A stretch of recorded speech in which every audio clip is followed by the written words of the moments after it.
podcast is part of the Sports Social Podcast Network. Thanks for choosing this free Anfield Index podcast.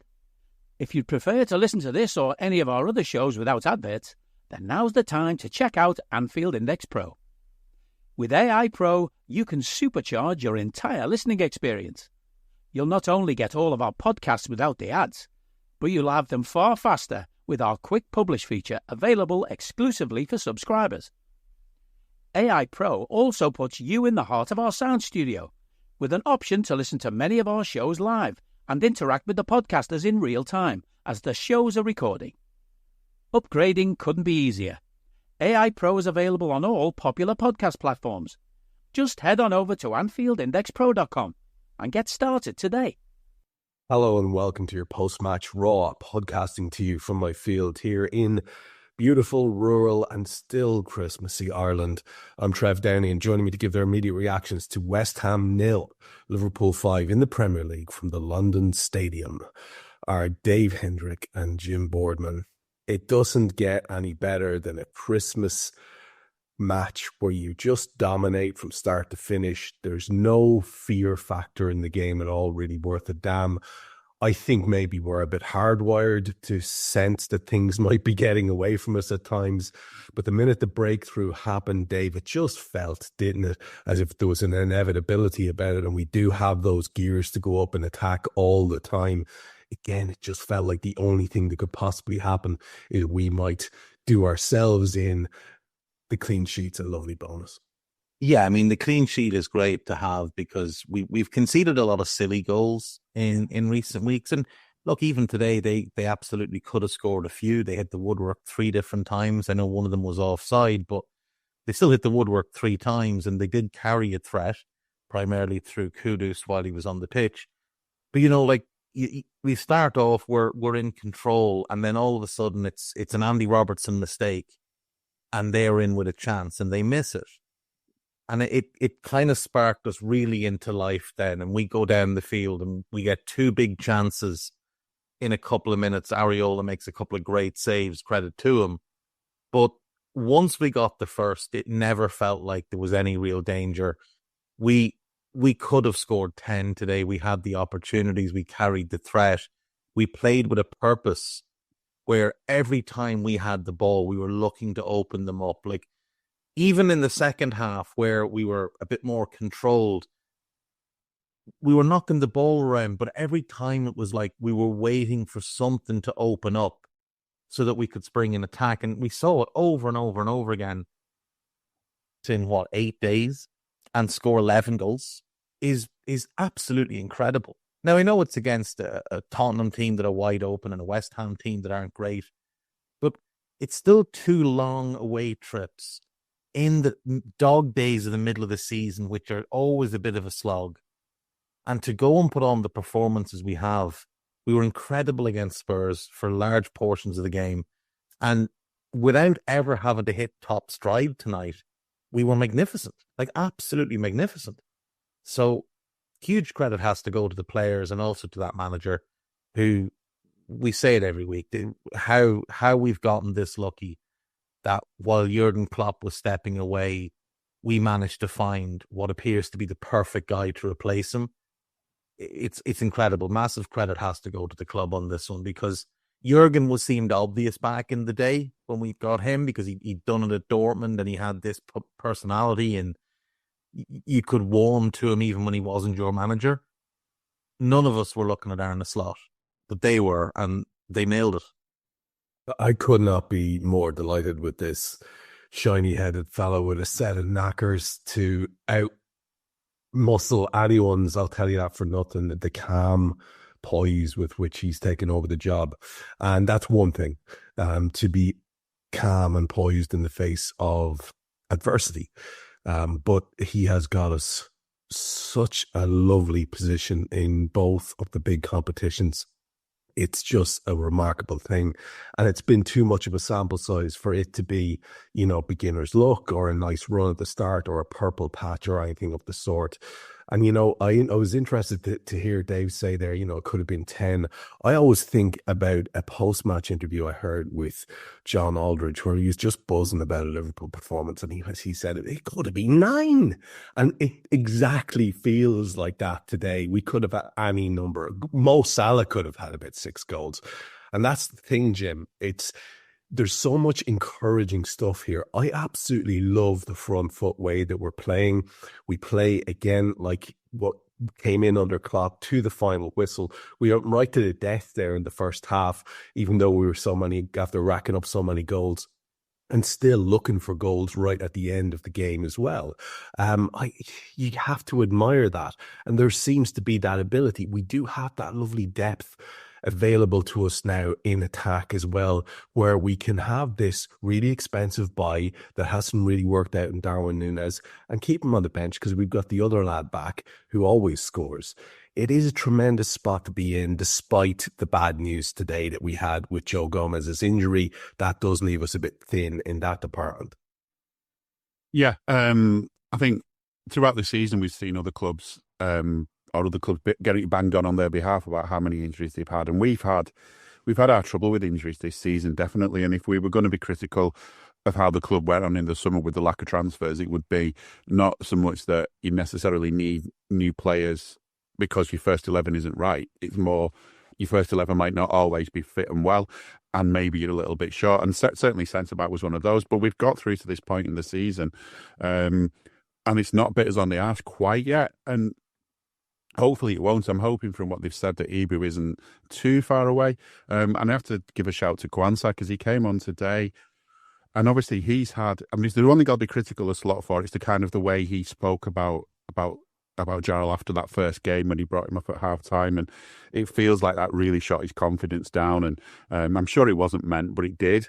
But today I saw a Kwanzaa for the bit of the game. We saw him quite a good bit of the game, in all honesty, that had the confidence back that we'd seen in him last year. And maybe his best position is thinking to himself in the side, he isn't number one, he isn't number two, he's definitely not number one, he's definitely not number two, maybe he isn't even number three, but he's a player that can come in when needed. Don't put too much of an expectation on yourself and just go out and do what you can do. And I would have been advocating for getting him out on loan the second half of the season, but maybe with Gomez's injury now and not knowing how well Ibu will cope, I feel a bit less worried about playing Kwanzaa. And again, that's, if we're going to be critical of Slot, you have to kind of really, really pick and choose things to be critical of, but there's not much you can be that critical of. And on the whole, he goes along and corrects it anyway. I love how he's sort of, I've said before, he's kept the good bits of what Klopp got right at the club, and Klopp did get a lot right, and he's refined them. He's added more solidity, if you like, more sort of game sense, more the way the players playing in the game are thinking more with the heads than with the hearts, maybe a little bit, and that's helping out. Also, the way he's sort of embracing the sort of values of the club, the one game at a time stuff. The comments I read after the Spurs game was he was more interested in what the hell did you do conceding 3 goals. We raved on what a performance that was, and it was just a few moments of almost giving up, take the foot off the gas, we've done the job. That saw us concede 3 goals, and he was fuming with that in a way that I would expect the likes of Ronnie Morant would have been fuming with something like that back in the day.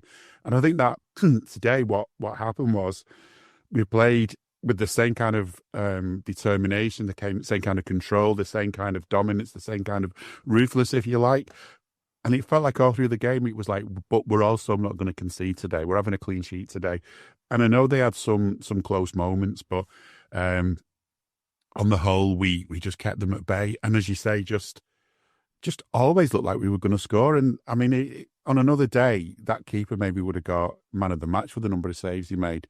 But we just kept going and kept going and kept going. And even then, and today, as ruthless as you were, you still feel there's another gear, which maybe we'll need in a week's time, because we're playing against a team that's fighting for its reputation in what effectively in a week's time is going to be kind of the cup final for the season, isn't it? So maybe we need that other gear. That's the other thing. I know we'll come to it. Such was our dominance that the Slot was able to make substitutions early, tactical ones, to get 2 players out of the way who were on suspension, so they didn't get yellow today. So they're available for that next match. Yeah, that was a nice little thing to do. And I'll just stay with you for a sec, Jim, because we want to talk about the comparative strength and depth that we have now, a point I've tried to bring up. And unfortunately, it's undermined a little bit by the loss of Joe Gomez. And when you look at the team today, it's a very good team. The only change being Diaz coming in for Nunes, which I think everyone was happy to see. Quite a few of us a little bit worried at the absence of, the Dom lad. And then I think am I right in saying that's an accumulation of cards that he's suspended. Yeah. So that's that. So that was already going to make the bench look a bit weird. It looked a bit weirder then because Chiesa apparently wasn't fit to be on the bench. We had Kelleher and Dans, Jota, Elliott, Endo, Nunes, Kwanzaa, Tsimikas, and McConnell. And so now we're back to having two of the kids on the bench, which is not ideal. And now with the Joe Gomez situation, it's going to get a little bit less ideal until the Ibu situation is sorted out, and hopefully he'll be able to come back and go on another big run for us, because I think as we've established on this show and on many others, that is one hell of a defender that we're missing there, and a guy who's been a massive contributor to the calm and sort of solid start that we had to the season. There wasn't a whole lot that the manager could do bar exactly what he did, especially if we're still easing Jota back, Jim. Yeah, I agree. And I think this is the luxury we've got. I mean, he sort of mentioned it about the keeper as well, that they weren't going to rush him back because Kelleher was doing a good enough job not to need to do that, not to need to take that chance. And when the keeper came back, of course, we remembered how much of a good keeper he was, as if we could forget. That's not to do anything against Kelleher. It's just how good Ali is, that he's just that step ahead, that step above. And maybe with all due respect to the front three today, Jota is well worthy of being one of the front three. I mean, it's hard not to pick Salah at the moment, and Jota clearly great through the middle, which then kind of makes it that, in a way, Gakpo, Diaz and Darwin are all kind of fighting for that left. Excuse me. I should have got a stronger drink. Fighting for that place out wide. Excuse me. I think it's because I've dusted the microphone off after a week. It must have just got on me. But I think it's interesting to see that we've still got that strength. I mean, there were two kids on the bench, but it was kind of, we had two defenders, two midfielders and two forwards who were all what you might class as first team players, and two kids. And in all honesty, I think when they were first talking about having so many subs in the Premier League, there was talk at the time of making it that you've got to have at least, a couple of them from your under 21 ranks or your under 23 ranks. So I think he's got enough players on the bench there to be able to deal with a game situation. Obviously, the worry about Joe Gomez, I'm hoping as well with him. It did look like a hamstring. It did look worrying. I'm still hoping it was more of a sort of precaution, and they'll have a scan and he won't be out too long. I can't see him being fit next week. It just would feel too much of a risk. But again, as I said, Kwanzaa did so well today. But that first 11 is pretty much, except for Jota, obviously, who, and let's face it, Cody Gakpo. Would you take Cody Gakpo out the side to give room to Diaz to be in the side so that Jota could play? That's a really good problem for Slot to have. Those players are hungry. In a way, Darwin maybe has missed the boat a little bit by not taking his chances when he's played. And he's not been awful. He's just been not been up to the standards those four have been up to, and there's only 3 slots for them, really. Jones played again today. Maybe he would have stepped aside today if Dom hadn't been suspended. McAllister was amazing today. And it's good to see McAllister getting some goals at the set pieces as well, because they've not always been working out with the other guys that have been taking them. And Robbo, I've been critical of him this season, and I still think we need to be looking at what's next after Robbo. We can't sort of wait forever for that. But the criticism I had of him not that long ago on Raw as well, it's as if he listened, because I think we've seen a player who, he made a mistake today, but he's definitely more like the Robbo we'd expect. He's kind of learning his limitations and playing to his strengths, and he's playing game after game after game, which again was encouraging to see Tsimikas available today, and he was very quickly involved and defending well. So having this strength right now is so good, and this is before anything that might happen in the transfer window. This is a time, normally, as you say, we're right in the thick of the Christmas hell of fixture pile-up and so on, when the heavy pitches and all the rest of it are starting to take the toll, and the cold weather. We've got a strong side here, when other sides are still are still struggling with their injuries. We've kind of come back from ours. Look at you being all optimistic about transfer activity in January. You've got to try. I will absolutely take your positivity and run with it. Dave, West Ham, I have a sort of, I feel bad for Lopetegui. He had sort of been given off a serious vibe of a lad who was sleeping in his car there for a good while.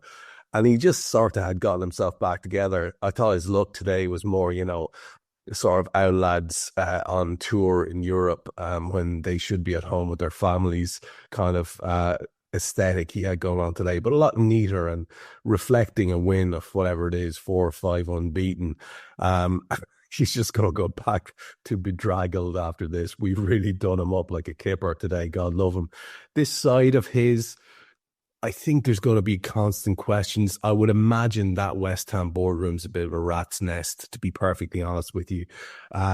He got Areola in goal today, and of course, your man has a bit of an inspired match. It was starting to look like it might be one of those games that we used to suffer in the past.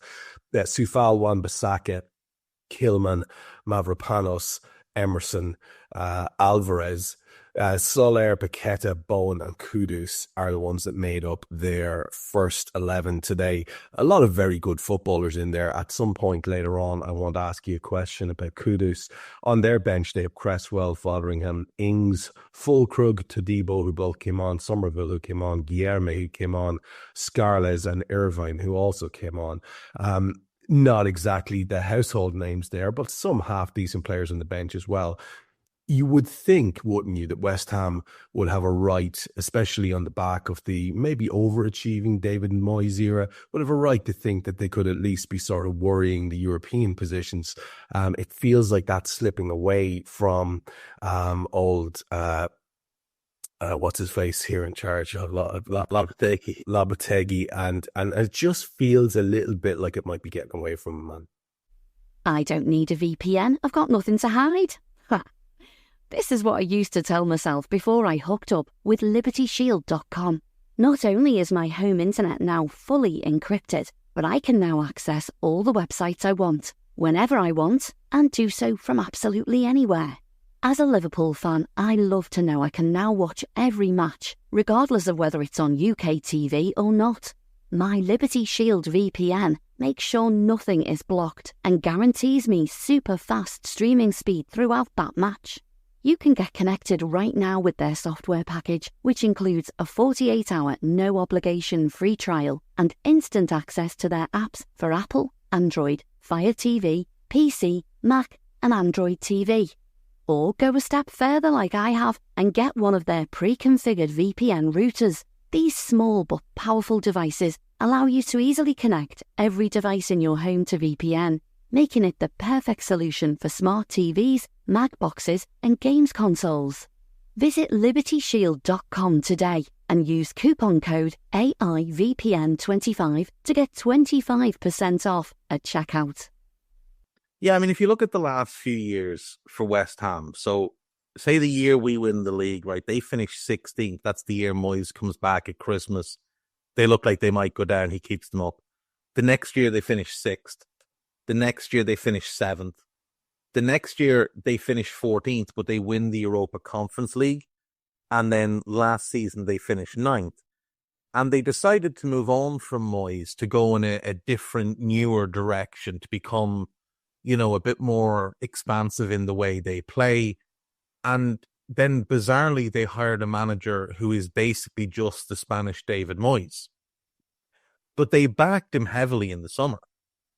And I remember seeing, and I'm sure you and Jim did as well, seeing a lot of Liverpool fans melting down over how much West Ham spent and how, you know, the ambition they were showing. They bring in Guilherme for 25 million, Kilman for 40, Somerville for 25, Fulkrug for 27, Wan-Bissaka for 15, get Guido Rodriguez on a free, and bring in Todibo on a loan with an obligation to buy for 35 million, and Carlos Soler. Like, they're all good players, and they had good players to begin with in the likes of Jared Bowen. Yeah. Mavropanos is there. Areola was already there. Alvarez was already there. Kudus and Paqueta are, you know, players that I think a lot of the top clubs are looking at. there's no excuse for them to be where they are. And there's no excuse for them to have had the season that they're having. I know they've had some injuries, but everybody has injuries. But, they're currently sitting 13th. They've won 6 of 19, drawn 5 and lost 8. They've conceded 35 goals. And I think when we scored our 4th, the commentator that I had, which was Martin Tyler, said it was the 71st goal in this calendar year that they've conceded. Like, for teams managed by David Moyes and Lopetegui, who are defensive-minded managers, to have then conceded 72 goals in a calendar year in the league, just in the league, that's absolutely dreadful. But there's no excuse for that type of thing. You've played max 35, 36 games this calendar year, conceding 2 a game. That's completely unforgivable. And that's where the root of their problems stem from. Like, we've just watched a game where we scored 5 and their best player was their goalkeeper. He's the only reason it wasn't an absolute embarrassment. He's a good goalkeeper. He should be in the French squad most times round. Wan-Bissaka is a decent defender. They've got 3 good centre-backs. They've got a good defensive midfielder. And yet the structure of them, they're so easy to play through. Like, of all the games we've had this season, and we went into that game, despite having played a game less than everybody else, before this round of games, we went in as the top scoring team. I think Spurs, with the 2 they got today, went above us, but then we played 2 less than them. So we're great going forward. But I don't remember a game this season that was quite as easy for us to open a team up. Even the Spurs game, we didn't open them up as easy as we did to these today. So for me, it comes down to the coach. He doesn't seem to be able to translate what he wants to his players. And a lot of those players look a little bit disinterested, a little bit kind of head down and not up for a battle. When we scored the first goal today, it knocked the wind out of them completely, and it was just a procession from then on. And they stopped playing with about 5 minutes left in the first half as well. We get a third goal. We seem to break them, Dave. We seem to break them mentally quite early. Now, they did keep going. They did keep fashioning chances, and they have too many good players for that not to be the case. I think Bowen was a little bit hampered today, and then he had his bit of an injury situation. So that was an issue. You could see him trying to fashion something till the end. Kudus went to the death with his performance as well until he was hooked. I feel like, by the way, can I offer my condolences to you that you had Martin Tyler? Jesus Christ, Martin Tyler and Matt Holland. Who dug up Martin Tyler's corpse? I thought he was done. No, I think once Sky released him, he sort of signed for everybody else and just does bits and bobs across the board. Look, I will say this. I will say this in his defence. He was actually a lot more enthusiastic about Liverpool than I ever heard him when he was on Sky, which tells me maybe it's a Sky thing. It could have been a Sky thing. You look at that West Ham team today, their best 11 is Areola in goal, Wan-Bissaka right back, Emerson Palmieri left back, who is the weak link. They both played out of position, but they played. Todibo or Mavropanos plus Kilman. I would say Alvarez and Guido Rodriguez, and then Paqueta, Bowen and Kudus behind Fulkrug is probably their best 11. All of those players played today, except for Guido Rodriguez. But Carlos Soler came in, who's very good, and he wasn't fully fit. I saw people before this game start the usual nonsense of, Liverpool never play anybody at full strength. They had pretty much everybody available to them today. Yeah. This wasn't us playing them with half a team. The only player I would say that's in their best 11, and he might be their 12th man, is Guido Rodriguez. Everyone else is fit. They're also bringing Somerville and Guilherme off the bench. They've got Danny Ings on the bench. That's about as good as they have it. We're missing Ibu, who would be starting. We're also missing Conor Bradley. We're also missing Szoboszlai through suspension. Does I sing? When we lost Joe again. And lost Joe, and Chiesa is not there. So, all of that nonsense needs to go to one side. But I think you're right. I'd imagine it's quite the hornet's nest at that club. A lot of differing voices with differing opinions. They have a weird ownership situation where Golden Sullivan had the club, then obviously one of them has passed away. This Kretinsky character's come in and bought a big chunk of the club, the Czech guy. He's got different ideas. And it all seems like you've got two different sporting directors. One is Mark Noble, who was put in by the old owners. And then you've got Tim Steedten, who was put in by Kretinsky. And they've got different ideas on what they want the club to be in the direction of the club. And it all seems very confusing. And I would imagine maybe that's where it's hard for Lopetegui, in that maybe he doesn't know what the club expects of him. Maybe he doesn't know what brand of football they want him to play. And maybe this is why Moyes wasn't overly put out when they told him your time is up. It's the pasture for you. I think they're doomed. I actually think they're doomed because it is the curse of David Moyes. Edison once thought they could do better without him and went worse. Manchester United thought the same and went worse. Now it's happening to these. And the only cure for the curse, I think, is to pee in all four corners of the ground. And they've got an oval-shaped ground. Because these videos in. Is that what you're saying? Moisey's a witch, basically. I think it is. It's the only way. Well, David Moyes does tend to look. Do you remember Robin Hood, Prince of Thieves? Yeah, I do. Do you remember the witch that the Sheriff of Nottingham had kept on the tower? Moyes looks a little bit like her if you catch him in the right translucent light. I've heard people say Gollum, but I wouldn't go that far. Poor Moisey. I will say one thing. I will never rest until West Ham appoint Danny Dyer as their manager. It's literally the only thing I'm living for when I think about London football in general.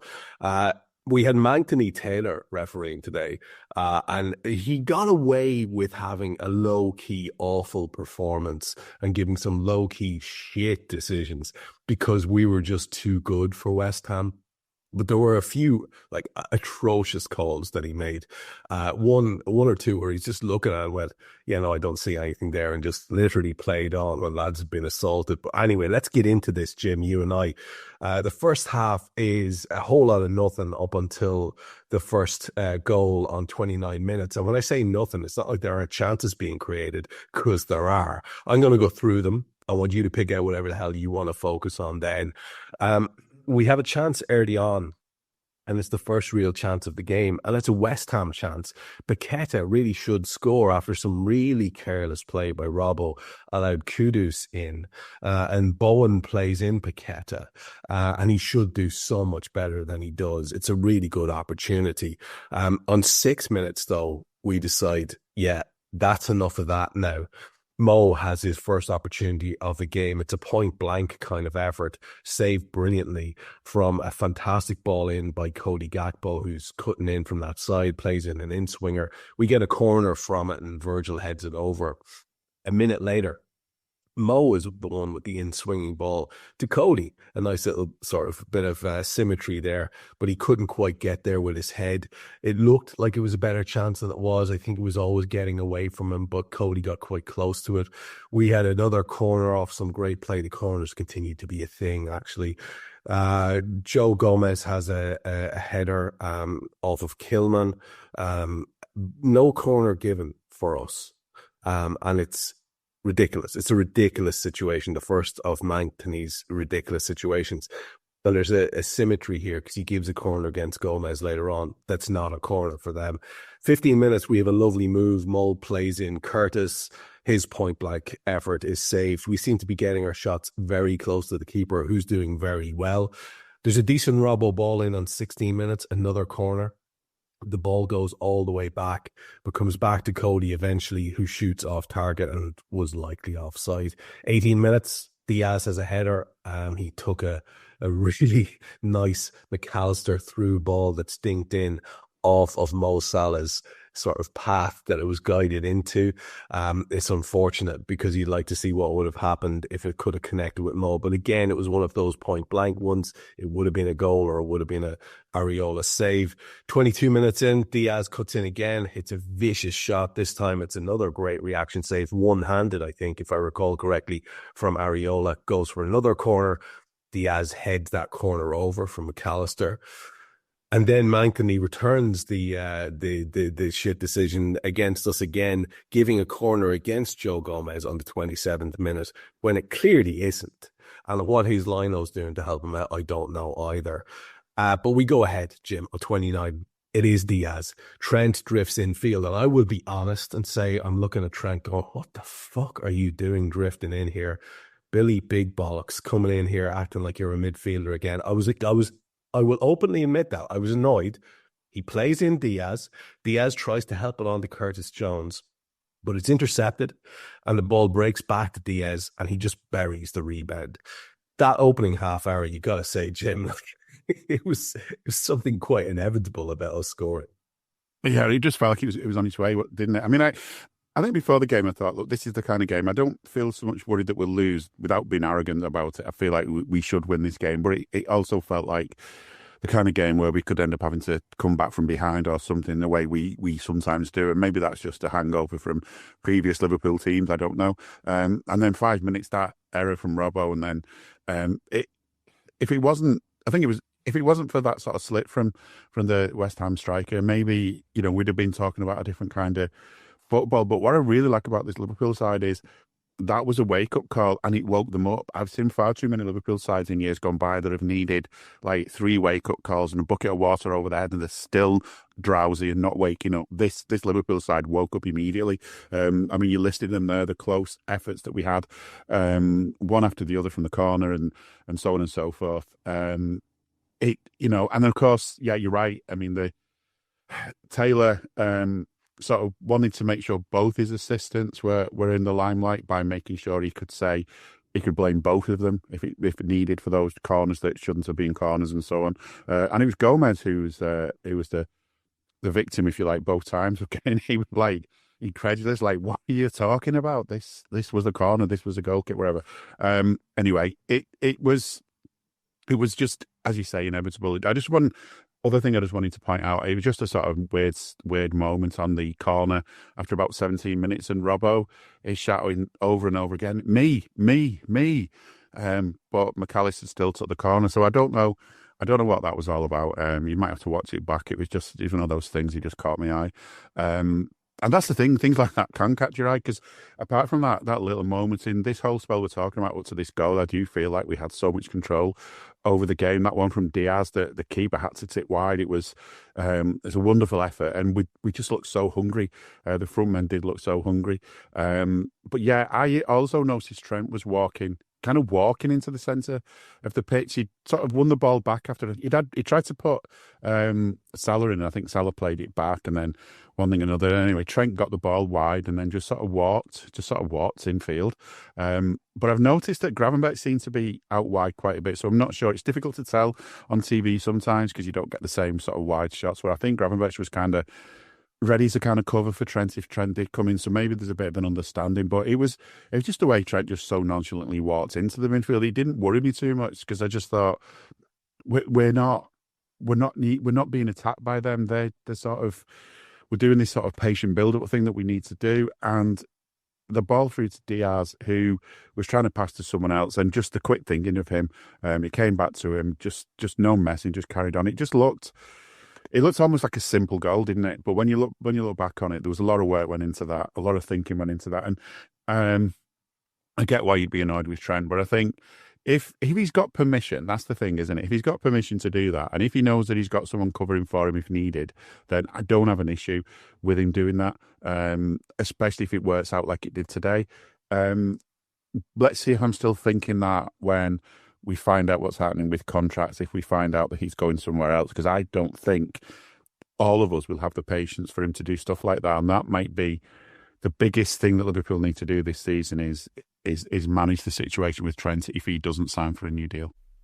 Hey guys, it's Eddie Gibbs from Anfield Index here. I hope you're enjoying this podcast, and I'm sorry to call time on the show before it ends. In the current climate, it's tougher than ever before to offer podcasts for free. At Anfield Index, we produce over 75 free shows every month, which I'm confident is unparalleled in the LFC sphere. Whilst we'd love to offer everything for free, the production costs now make this impossible. That said, we don't want to follow the model of other channels and lock all of our content behind a paywall. So what we've decided to do is to continue offering every show for free, but cut that offering to 30 minutes on our longer shows. So to get all of our shows in full and enjoy the best of everything we have to offer, we really hope you'll consider supporting the channel and signing up at AnfieldIndexPro.com. For about the price of 1 cup of coffee, you'll get every podcast in full with 0 ads. You'll also get access to our LFC VIP community, where you can enjoy live podcasts, engage with our podcasters, and chat with other Reds in real time. So that website again, AnfieldIndexPro.com. Join today. This podcast is part of the Sports Social Podcast Network.